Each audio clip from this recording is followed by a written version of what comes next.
Clip number 1153۔ اس clip میں آپ قرآن پاک کی سورہ احزاب کی آیت نمبر 2 سے لے کر 4 تک کی تلاوت، ترجمہ اور تفسیر قرآن صراط الجنان سماعت فرمائیں گے۔ بسم اللہ الرحمن الرحیم۔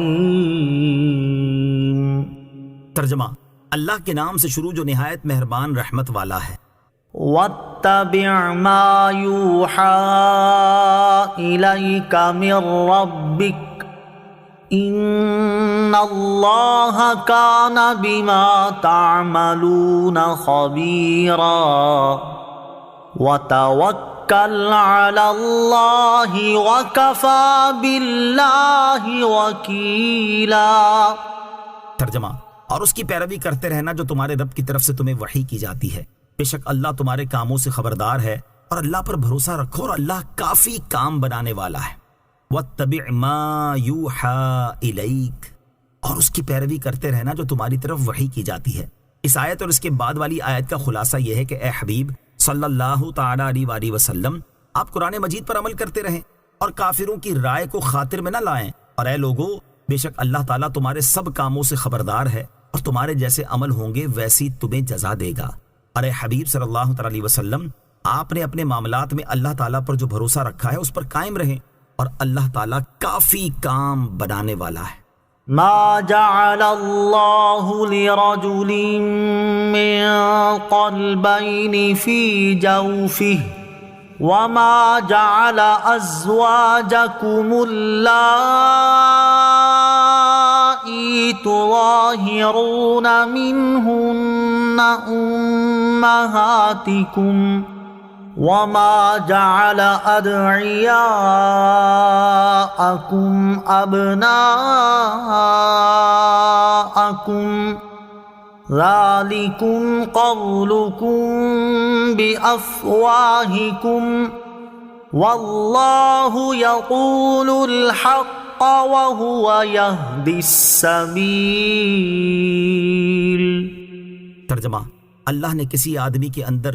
2 دل نہ بنائے، اور اس نے تمہاری ان بیویوں کو تمہاری حقیقی مائیں نہیں بنا دیا جنہیں تم ماں جیسی کہہ دو، اور نہ اس نے تمہارے منہ بولے بیٹوں کو تمہارا حقیقی بیٹا بنایا۔ یہ تمہارے اپنے منہ کا کہنا ہے، اور اللہ حق فرماتا ہے اور وہی راہ دکھاتا ہے۔ ما جعل اللہ لرجل من قلبین فی جوفہ، اللہ نے کسی آدمی کے اندر 2 دل نہ بنائے۔ اس آیت کے بارے میں مفسرین کے مختلف اقوال ہیں۔ ان میں سے ایک یہ ہے کہ علامہ ابن عربی رحمۃ اللہ تعالی فرماتے ہیں اس آیت کا معنی یہ ہے کہ ایک دل میں کفر اور ایمان، ہدایت اور گمراہی، اللہ تعالیٰ کی طرف رجوع اور اس سے انحراف جمع نہیں ہو سکتے۔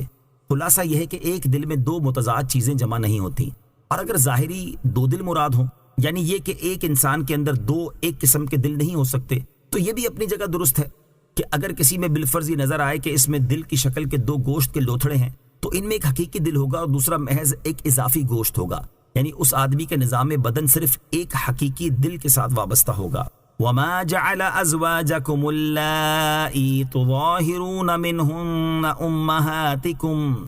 اور اس نے تمہاری ان بیویوں کو تمہاری حقیقی مائیں نہیں بنا دیا جنہیں تم ماں جیسی کہہ دو۔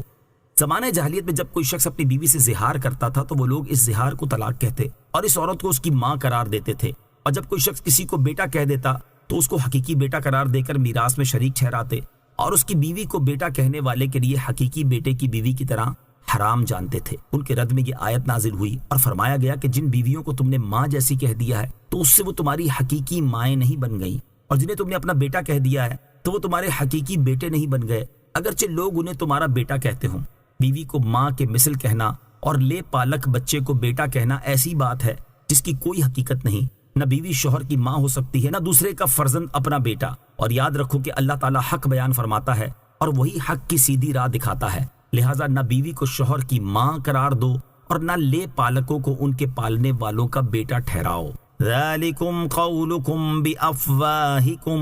یہ تمہارے اپنے منہ کا کہنا ہے۔ آیت کے اس حصے میں اشارہ بیوی کو ماں کہہ دینے اور کسی کے بیٹے کو اپنا بیٹا کہہ دینے دونوں کی طرف ہے، یا صرف کسی کے بیٹے کو اپنا بیٹا کہہ دینے کی طرف ہے، کیونکہ سابقہ کلام سے مقصود یہی ہے، یعنی تمہارا کسی کو اے میرے بیٹے کہنا تمہارے اپنے منہ کا کہنا ہے جس کی کوئی حقیقت نہیں۔ مفسرین نے اس آیت کے تحت لکھا ہے کہ نبی کریم علیہ الصلوۃ والسلام نے جب حضرت زینب بنت جحش رضی اللہ تعالی عنہا سے نکاح کیا تو یہودیوں اور منافقوں نے اعتراض کرتے ہوئے کہا کہ حضرت محمد مصطفیٰ صلی اللہ تعالیٰ علیہ وسلم نے اپنے بیٹے زید کی بیوی سے شادی کر لی ہے۔ اس کا پس منظر یہ ہے کہ حضرت زید رضی اللہ تعالیٰ عنہ کو بچپن میں ام المومنین حضرت خدیجہ رضی اللہ تعالیٰ عنہا نے سرکار دو عالم علیہ الصلوۃ والسلام کی خدمت میں ہبہ کر دیا تھا۔ حضور پرنور علیہ الصلوۃ والسلام نے انہیں آزاد کر دیا، تب بھی وہ اپنے باپ کے پاس نہ گئے بلکہ حضور اقدس علیہ الصلوۃ والسلام ہی کی خدمت میں رہے۔ پیارے آقا علیہ الصلوۃ والسلام ان پر شفقت و کرم فرماتے تھے، اس لیے لوگ انہیں نبی پاک علیہ الصلوۃ والسلام کا فرزند کہنے لگے۔ حضرت زینب پہلے حضرت زید کے نکاح میں تھی، اور جب حضرت زید رضی اللہ تعالیٰ عنہ نے انہیں طلاق دے دی تو عدت گزرنے کے بعد نبی پاک علیہ الصلوۃ والسلام نے انہیں اپنی زوجیت میں آنے کا شرف عطا فرما دیا۔ اس پر یہودیوں اور منافقوں نے اعتراض کیا تو یہاں ان کا رد بھی فرما دیا گیا کہ حضرت زید کو لوگ حضور اقدس علیہ الصلوۃ والسلام کا بیٹا کہتے ہیں، لیکن اس سے وہ حقیقی طور پر سید المرسلین صلی اللہ تعالیٰ علیہ وسلم کے بیٹے نہیں ہو گئے۔ لہٰذا یہودیوں اور منافقوں کا اعتراض محض غلط ہے اور یہ لوگ جھوٹے